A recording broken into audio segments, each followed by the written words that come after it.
Primero,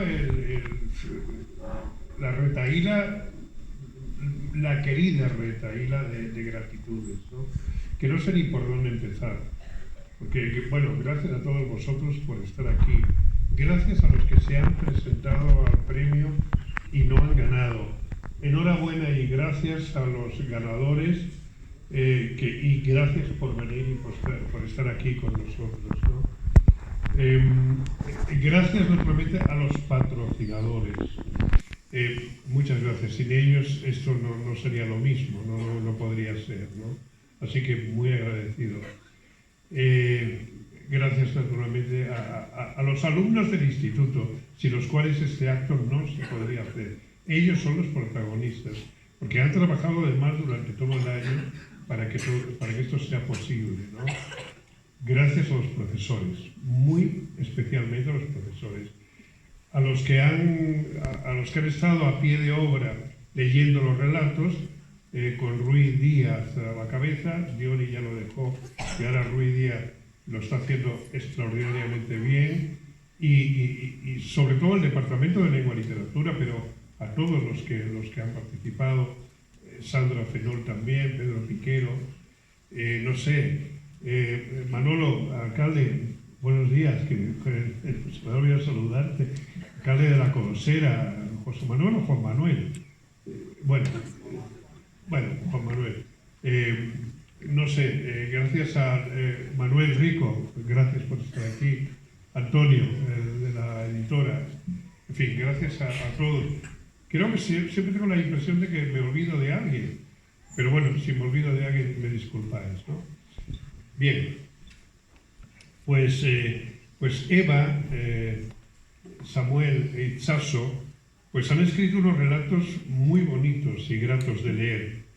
Uno de ellos nos cuenta la historia de un joven soldado que al final de la guerra civil, derrotado y ayudado por un pastor, consigue recuperarse de sus heridas y huir a Francia. Hay una referencia a Antonio Machado, también derrotado y huido, y al último verso que escribió en Collioure. Finalmente emigra a México, que fue un país tan generoso y acogedor con los españoles republicanos. Otro cuento nos relata un encuentro entre una paloma, la paloma Roma, y una grulla, la grulla Marulla, en lo alto de una iglesia de París. Allí se encuentran. La grulla es viajera y la paloma es sedentaria. Al final concluyen que el sol es el mismo en Extremadura o en Daimiel que en París. Las cosas tienen alma si quienes las miran saben otorgársela. No es mejor tener alas muy grandes, sino desplegar al máximo las que cada cual tiene, por pequeñas que sean. Y el tercer relato, escrito por una niña de 12 años, ¿no? 13 ya, bien, 13. Sí, entonces nos habla de una isla donde las personas son de distintos colores y donde el dictador de la isla obliga a que la gente del mismo color viva junta sin mezclarse con los demás. Si lo hicieran, se convertirían, según el dictador, en personas transparentes. Dos niños de diferentes colores transgreden la ley, se abrazan, sus colores se mezclan, animan a otros a que también se abracen y al final todos se convierten en multicolores, es decir, en arcoíris. Es un cuento ingenuo y a la vez sabio, porque la sabiduría y la ingenuidad no están reñidas. Pues bien, a mí los tres relatos, como veis, reflejan los males que aquejan al mundo en estos tiempos inciertos que nos toca vivir. Tres jóvenes, un poco al azar, resulta que han ido a tocar algunos de esos problemas, ¿no? A mí la lectura de estos cuentos me ha subido la moral, que la tengo un poco maltrecha, me imagino que como muchos de vosotros, con el amargo panorama que nos ofrece el mundo, del cual yo empiezo a sentirme ya forastero. Que haya tres jóvenes que levantan la voz contra el estado de cosas en que vivimos es un motivo de optimismo. Tres jóvenes que con sus relatos representan la opinión y el sentir de otros muchos jóvenes. Decía que ando con la moral un poco maltrecha, porque llevo casi toda la vida escribiendo, leyendo y enseñando. Escribir, leer y enseñar son también formas muy provechosas de aprender. Yo creo que el maestro que no aprende enseñando es quizá un mal maestro. Una vida entregada a la literatura y en general a las humanidades así ha sido mi vida. Y al cabo del tiempo me pregunto, ¿ha merecido la pena? ¿Merece la pena la cultura, la educación, el conocimiento en este mundo incierto en que vivimos? Y no solo incierto, es que hay alarmantes signos de barbarie. La democracia, que es el mejor sistema de convivencia y de libertad y de justicia que jamás ha existido, está en peligro de desaparecer. Como en los tiempos del Imperio Romano, los bárbaros están ya en la frontera, listos para invadirnos. Por todas partes suenan tambores de guerra. Hay un grande y poderoso señor al que todos debemos pleitesía, el dinero. Poderoso caballero es don Dinero, ya lo dijo Quevedo. El dinero todo lo señorea, todo lo tiraniza, derriba a patadas las puertas, atropella la razón, no entiende de piedad. Se pasa por el forro la ley por la sencilla razón de que él es la ley. Porque quien tiene el oro tiene también la espada, es decir, la fuerza militar, y contra ellos no hay defensa, porque ambos campean bajo la enseña de la impunidad. Esta es la palabra, impunidad. Por donde pisa el caballo del dinero no crece más la hierba. Ya están aquí los bárbaros. Hubo un tiempo en que el ignorante, el que no tenía o no había tenido posibilidad de acceder a la educación y a la cultura, se avergonzaba de no saber. Yo creo que ya lo he contado. Recuerdo que cuando yo vivía de niño con mi abuela Francisca, a veces recibíamos una carta de un familiar o del ayuntamiento y teníamos que ir a casa de una vecina para que nos la leyera, porque mi abuela era analfabeta y yo aún no sabía leer. Y mi abuela me decía, a ver si tú aprendes a leer para que no tengamos que pasar la vergüenza de ir a que nos lean las cartas. Entonces, el saber se respetaba, la cultura, la educación y el conocimiento se respetaban.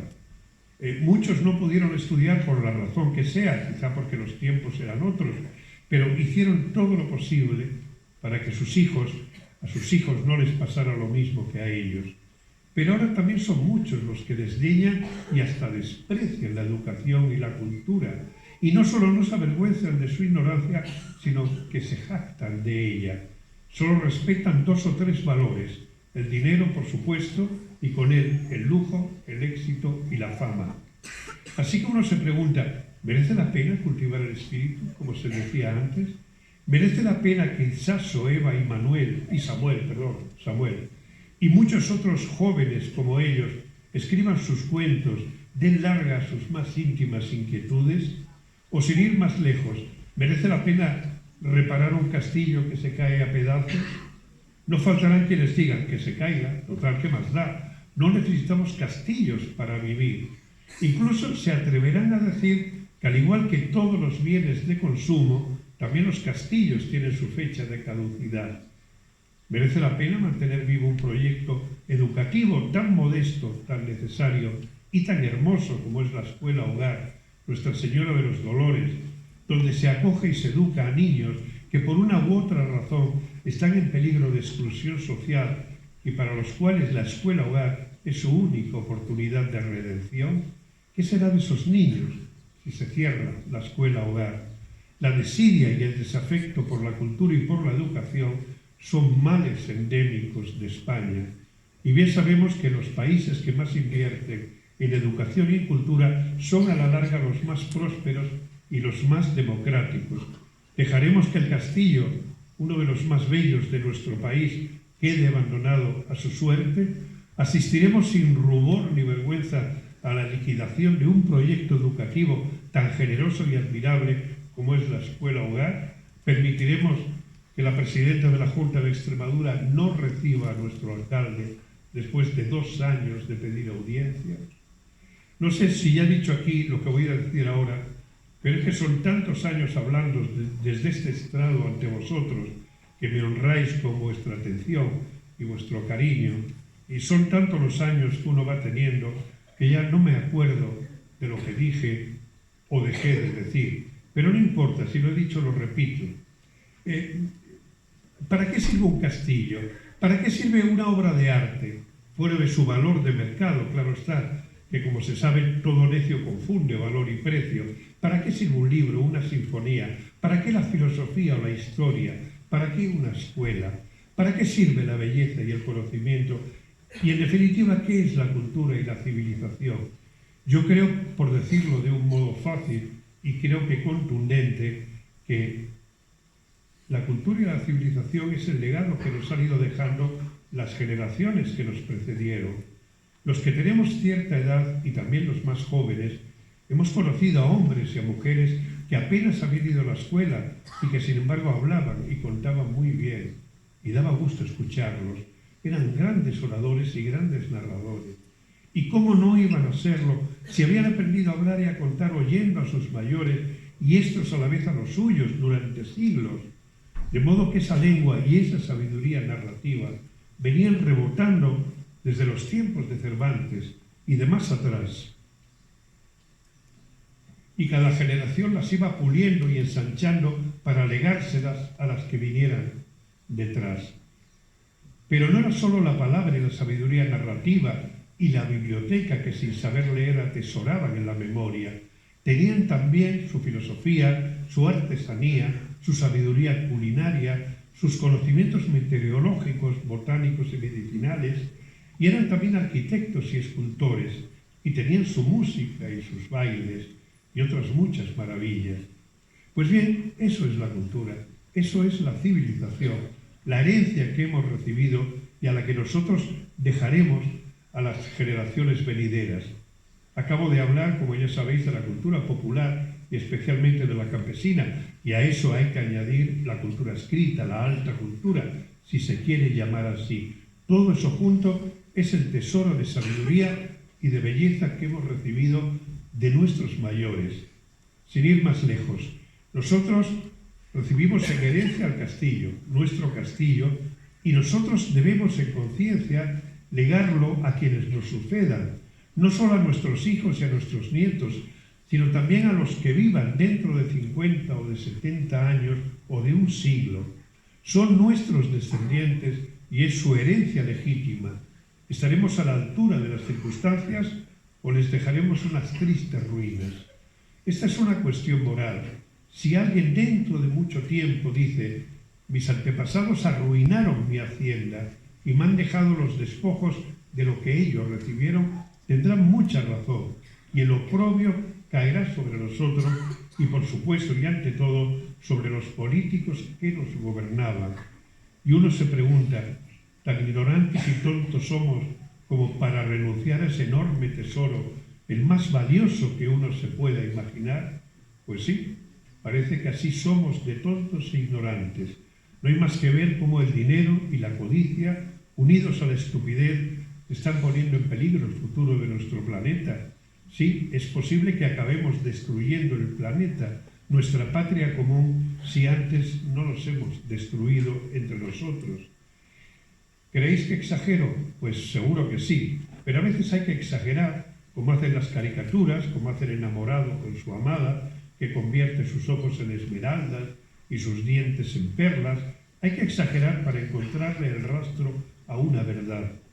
Y es que desde hace ya años, yo creo que desde que apareció Internet, parece que hemos roto amarras con el pasado, que el pasado ya no interesa y que vivimos cautivos de la actualidad, es decir, cautivos de una pantalla, idiotizados mirando una pantalla, viviendo la vida de segunda mano, nuestra vida, que es única e irrepetible y que se nos escapa entre las manos, del mismo modo, las mismas manos ávidas que teclean febrilmente las teclas de un teléfono móvil. Como alguien dijo exagerando mucho, sí, pero apuntando al centro de la diana, el móvil es la heroína del siglo XXI. ¿Cuáles son ahora nuestras patrias, nuestros lugares de pertenencia? Oye, ¿tú de dónde eres? ¿Quién? ¿Yo? Ah, yo soy de Twitter. ¿Y tú? Pues yo soy de TikTok o de Instagram. Sí, ya sé que estoy exagerando, ya sé que no todo es así, ni que todos estamos hechos de la misma pasta, pero conviene exagerar, por si acaso. El viento sopla recio y anuncia tempestad. Cuidado con el lobo. El poderoso señor Don Dinero se ha aliado con doña Ignorancia y doña Estupidez, y no sabemos qué puede salir de ahí. Esos son algunos de los peligros que nos acechan. Pero yo creo aún en el saber y en la cultura. Si uno renuncia a la esperanza está perdido. Renunciar es rendirse, y eso nunca. Uno va a veces a hablarles a los jovencitos a un instituto o a una biblioteca y comprueba con alegría que leen y que preguntan y que se interesan y que están llenos de inquietudes y que se indignan ante los desascueros que nos ofrece el mundo. Y ese es un motivo de esperanza. Uno pasea por el barrio de una ciudad o por un pueblo y ve que aún existen los cordiales y cálidos coloquios entre la gente.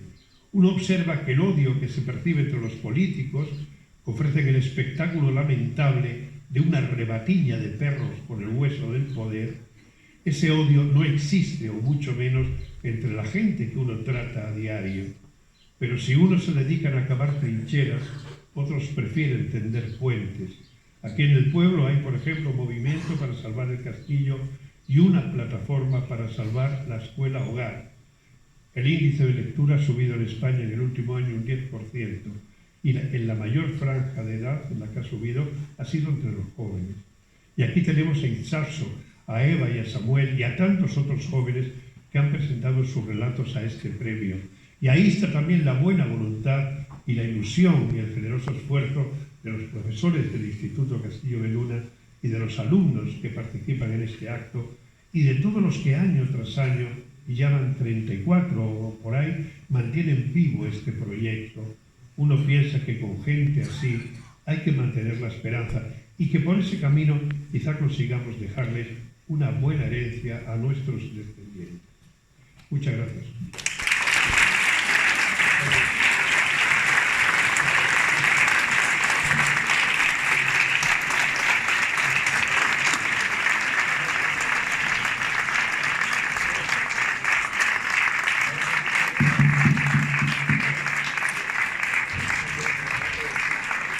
Muchas gracias, Luis, por tus palabras y por